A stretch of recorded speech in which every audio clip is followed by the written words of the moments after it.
বাঁচান বৈদ্যমশাই, কাল সারা রাত চুলকানির জ্বালায় ঘুমোতে পারিনি। কিছু একটা, ওরে বাবা রে, কিছু একটা ওষুধ দিন। ওরে বাবা, বাবা রে, প্রাণ বাঁচান, প্রাণ বাঁচান আমার। আরে কি হয়েছে সেটা তো আগে শুনি। আসলে চুলকানি হয়েছে। চুলকানি? কি যে জ্বালায় পড়েছি তা যদি আপনি বুঝতে পারতেন তবে বেঁচে যেতাম, কিন্তু ব্যাটা যে কোথায় বসে আছে তা বুঝতে পারছি না। বুঝতে হবে এমন কোন স্থানে হয়েছে যা ওই খালি চোখে দেখা যায় না। অর্থাৎ অর্থাৎ তোমার ঘিলুতে এই অসুখ বাসা বেঁধেছে। আজ মনে হয় রাজসভায় যাওয়া যাবে না, সবার সামনে চুলকবো, দেখতে খারাপ লাগবে।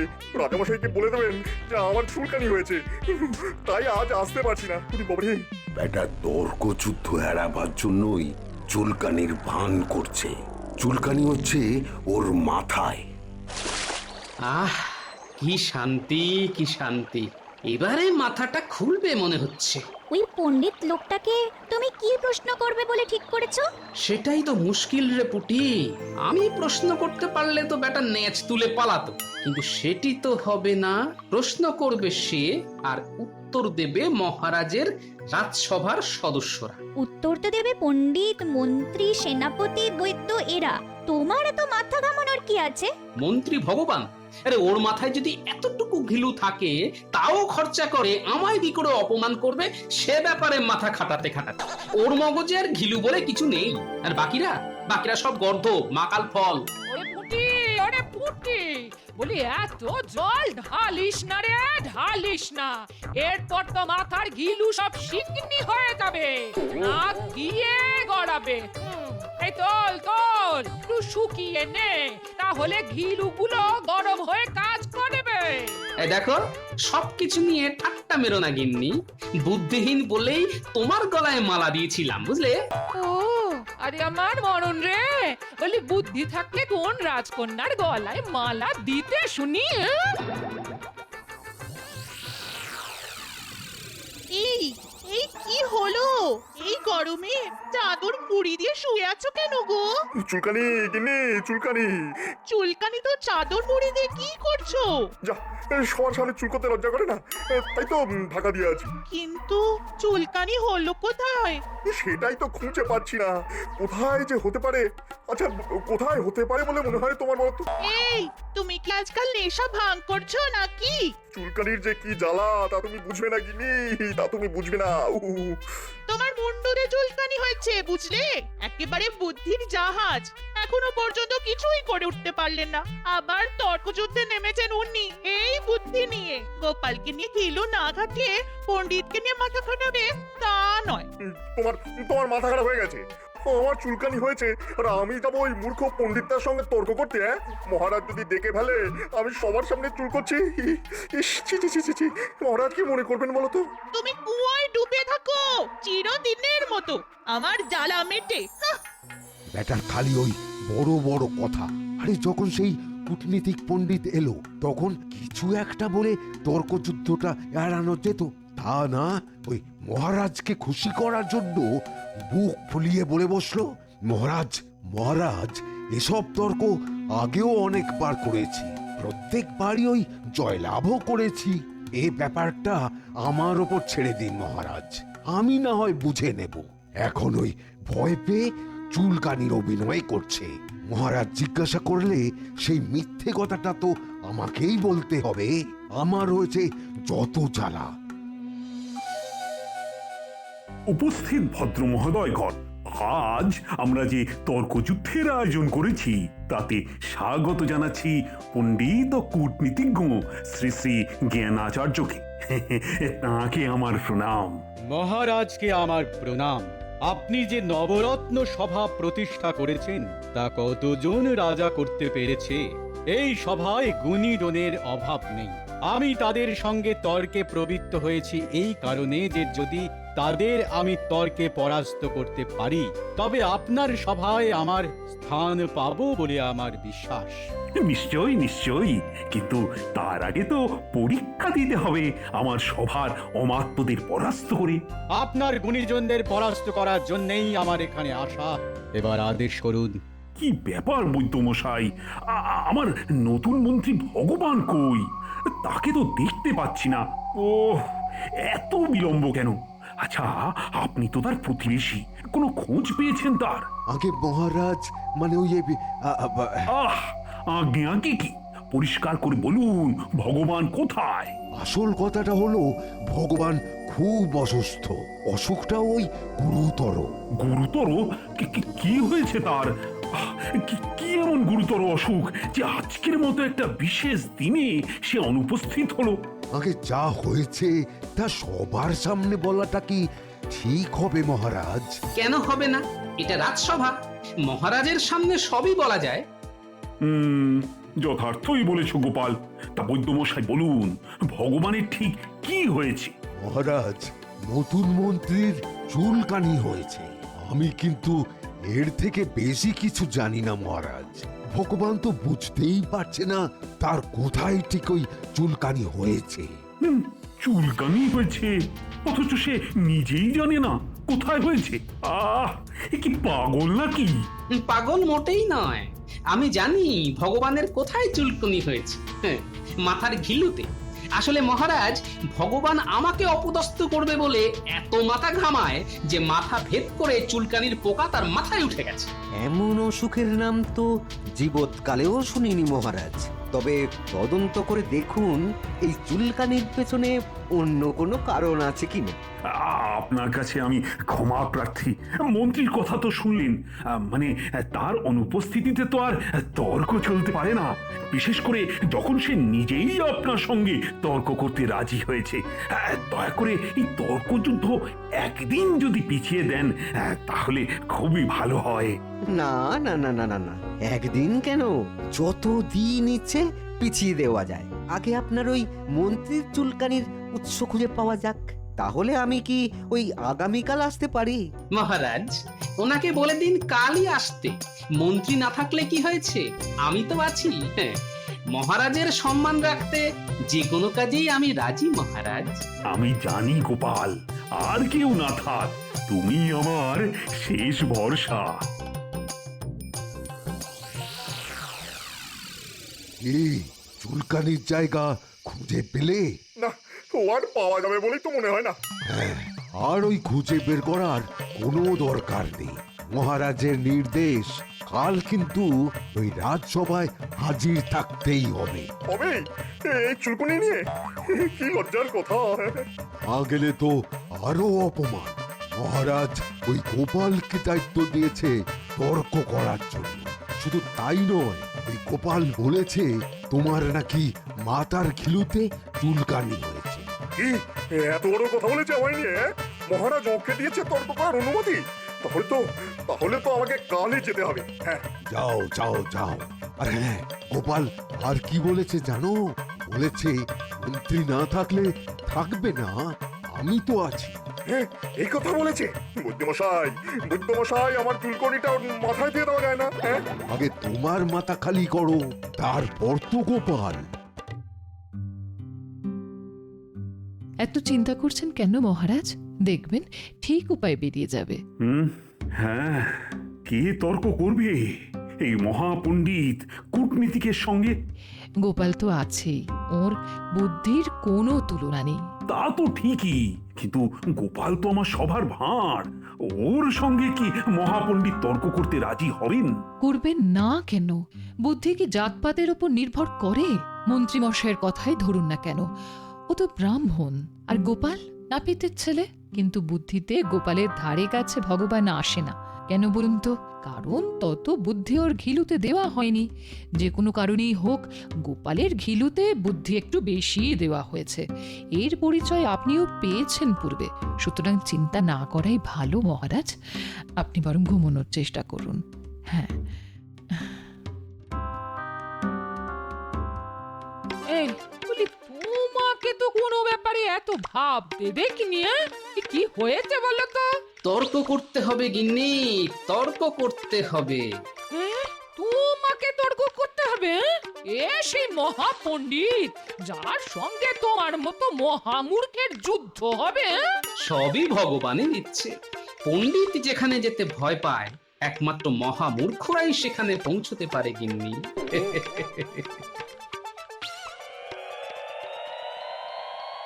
কি ব্যাপার শুনি?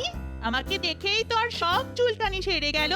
তোমাকে দেখলে চুলকানি কেন, স্বয়ং দমও পালিয়ে যাবে। হ্যাঁ, এই এসব তেল মারা কথাটা মহারাজকে শুনিও, আমাকে নয়। বৈদ্য মশাই তো বলেই গেল কাল তোমায় রাজসভায় যেতেই হবে, এই কথাটা মনে রেখো, বুঝলি? গোপাল, কাল দেখে নেবো ব্যাটাকে।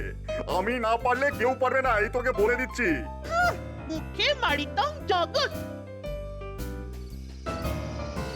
আচ্ছা, এত কিছু খুঁজে তো কোনো লাভ নেই। যে রাজ্যের মন্ত্রীর মাথায় চুলকানি হয় সে রাজ্যের বাদবাকিদের যে কি অবস্থা তা তো বুঝতেই পারছি।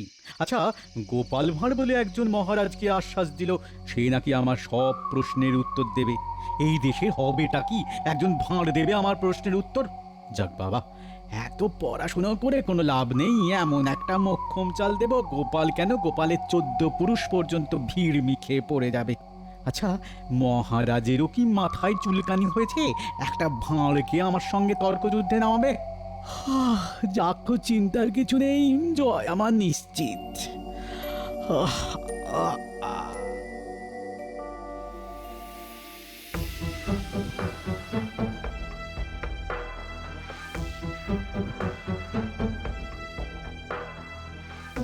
মহারাজ, আপনি এত দুশ্চিন্তা করে ঘুমোচ্ছেন না, এতে আপনার শরীর খারাপ হয়ে যাবে।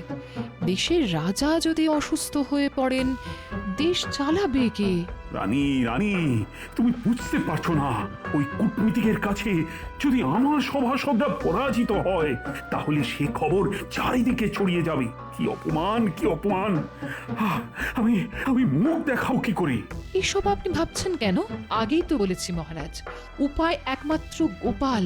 দেখবেন সেই আপনাকে অপমানের হাত থেকে বাঁচিয়ে দেবে। আমার কথায় ভরসা রাখুন, গোপালকে ধোঁকা দেওয়া এত সহজ নয়।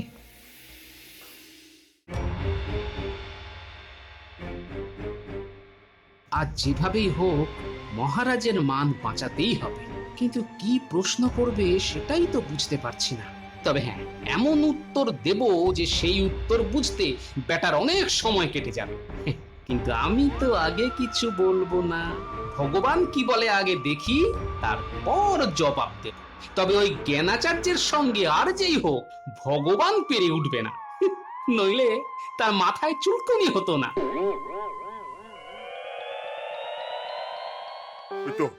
ওই তো রাজবাড়ি দেখা যাচ্ছে। উরি বাবারে, আমার মাথার ঘিলুগুলি কেমন যেন নড়চড় করছে, কেমন একটা নড়ছে চড়ছে। উরি বাবারে বাবারে, কি চুল করছে রে! এই নিয়ে রাজসভায় যাওয়া যায়? হ্যাঁ, না না বাবা, এবার চুলকানি আমার পা বেয়ে নিচের দিকে নামছে। এবার কি করি? আমি তো হাঁটতে পারছি না, বাড়ি ফিরে যাবো। হ্যাঁ, সেটাই ভালো। হ্যাঁ, না যদি যদি মহারাজ পেয়াদা পাঠায়? না না, বাড়ি যাবো না, বাড়ি যাবো না, ওই গাছটার উপরে উঠে বসে থাকি। হ্যাঁ,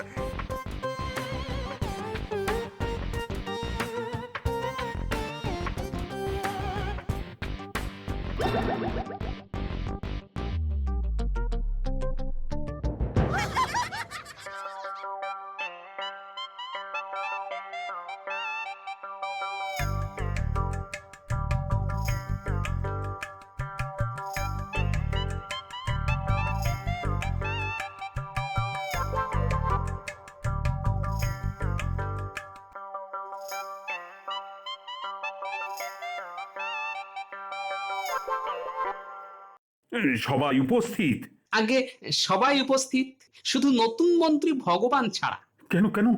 আগে মহারাজ, তার মগজে যে চুলকানি হয়েছে তা মারাত্মক ব্যাধি, এর একমাত্র ওষুধ বুদ্ধি। সেই বুদ্ধি ওর মাথায় ঢোকাতে গেলে আগে তো ভগবানের মাথায় শল্য চিকিৎসা প্রয়োজন। সেটা কিভাবে হবে তা রাজবৈদ্য ছাড়া আর কে বলতে পারে মহারাজ? যা বোঝো না তা নিয়ে কেন কথা বলো গোপাল? তুমি তো আসলে নাপিত, তুমি পারবে এই শল্য চিকিৎসা সম্পন্ন করতে, আমার আর প্রয়োজন পড়বে না। কেন বৈদ্যমশাই, চুলকুনি সারাবার আর কোনো উপায় নেই? আপনি এত বড় বৈদ্য আর সামান্য একটা চুলকানি ঠিক করতে পারছেন না? এ সামান্য অসুখ নয় মহারাজ, আমি অনেক পুস্তক ঘেটেও এরকম কোনো অসুখের উল্লেখ পাইনি। তবে ওই কড়া কোহল মিশ্রিত ধাম্বুরস প্রয়োগ করেছি, এর ফল পেতে আরো 2-1 দিন সময় লাগবে মহারাজ। তাহলে গোপাল, আজ তর্কযুদ্ধে তুমিই হবে আমার প্রধান সেনাপতি। মহারাজ, গোপালকে আপনি সেনাপতি বানিয়ে দিলেন, তাহলে তাহলে আমার কাজ শেষ? এ আপনি কি করলেন মহারাজ? মহারাজ, জ্ঞানাচার্য মশাই উপস্থিত হয়েছেন। নিয়ে এসো তাকে যথার্থ সম্মান প্রদর্শন করে রাজসভা নিয়ে এসো।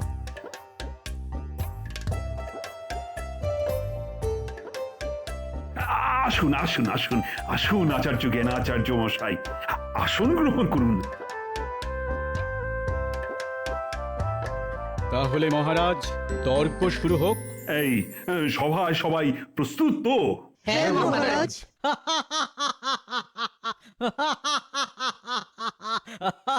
এই এই হাসিকে কেউ বন্দি করতে পারবে? কি হে বৈদ্য মশাই, পারবে?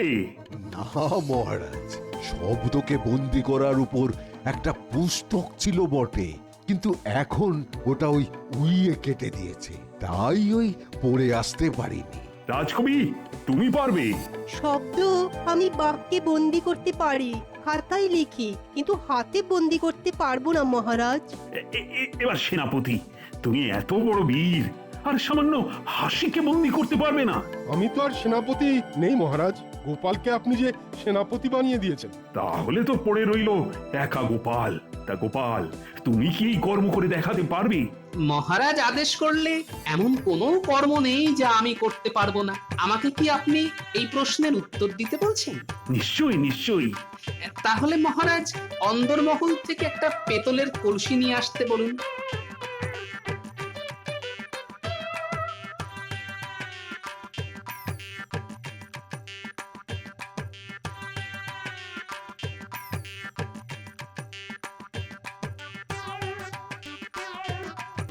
আচার্য মশাই, এই কলসির মধ্যে মুখ ঢুকিয়ে আপনি হা হা করে হাসুন, হাসতেই থাকুন, আমি না বলা পর্যন্ত থামবেন না। ঠিক আছে, কলসি আমার কাছে নিয়ে এসো। হাসুন হাসুন আচার্য মশাই, যত খুশি হাসুন, কিন্তু শেষ হাসিটা আমি হাসবো।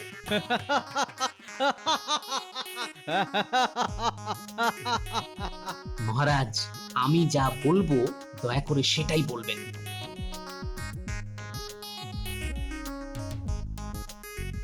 মহারাজ, আপনি কি আচার্য মশাইয়ের হাসি শুনতে পাচ্ছেন? মানে এই তো শুনতে পাচ্ছি, শুনতে পাচ্ছি।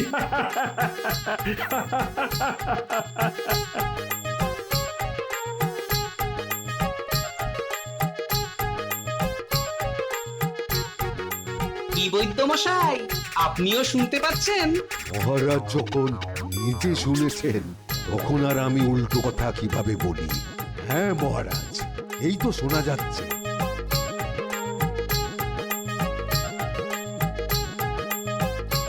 সেনাপতি মশাই, আপনি শুনতে পাচ্ছেন? হ্যাঁ, শুনতে পাচ্ছি। আরে থামো থামো, অনেক শুনেছো, এবার থামো।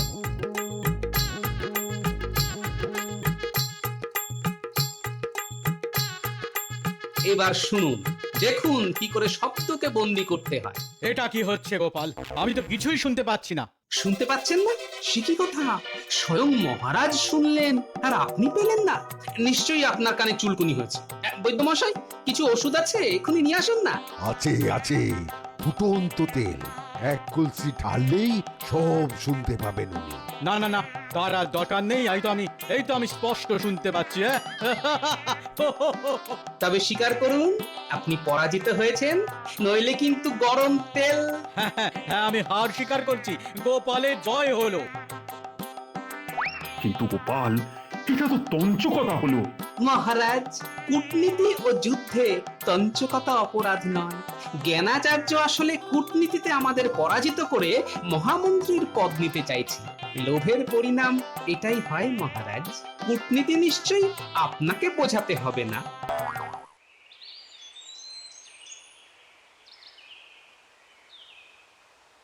ও বৈদ্যমশাই, রাজসভার খবর কি? ওই জ্ঞানাচার্য কি জিতেছে না হেরেছে? হেরে হেরে পালিয়ে গেছে। হ্যাঁ, পালিয়েছে? বাহ, ব্যাস কি আশ্চর্য! দেখুন, আমার মগজের চুলকানিও সেরে গেল। তা কার কাছে হারলো? হ্যাঁ, গোপালের কাছে।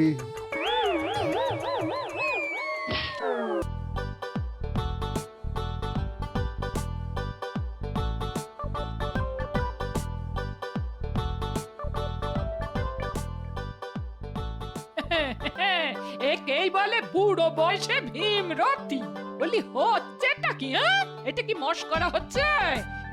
এই পুটি ন্যাপলা ছাড় ছাড় ছাড় ছাড় ছাড়, দাদুকে ছেড়ে দিয়ে পুকুরে নিয়ে গিয়ে কিছুক্ষণ চুপিয়ে রাখ, তাতে যদি পাগলামোটা একটু কমে। ওরে বাবা রে, বাবা রে, গেলাম গেলাম গেলাম গেলাম। ওরে বাবা, কোমরে কি লাগলো রে বাবা? বেশ করেছিস ন্যাপলা, বেশ করেছিস। এবার হাতুড়ি আর পেরেক নিয়ে আয়, তোদের দাদুর কোমরটা একটু সারাই করি। আরে গিন্নি, এটা খেলা করছি না, ব্যায়াম ব্যায়াম করছি। এটাকে বলে বুদ্ধি বাড়ানোর উপায়। এই বয়সে বুদ্ধি বাড়ানোর খেলার খেলতে হবে না। শোনো, আজ রাজসভায় একজন বিরাট কূটনীতিক ও পণ্ডিত আসছে তর্ক করতে। কেউ যদি না পারে তখন তো রাজামশাই আমাকেই যুদ্ধে নামাবেন। তাই ঘিলু একটু ওলট পালট করে বুদ্ধিটা বাড়িয়ে নিচ্ছি, বুঝলে? দাদু তো ঠিকই করছিল, ওই লোকটাকে হারাতে হবে না। ব্যায়াম করলে যদি বুদ্ধি বাড়ে তো বাড়ুক না। এই পুটি, তোকে আর পাকা পাকা কথা বলতে হবে না।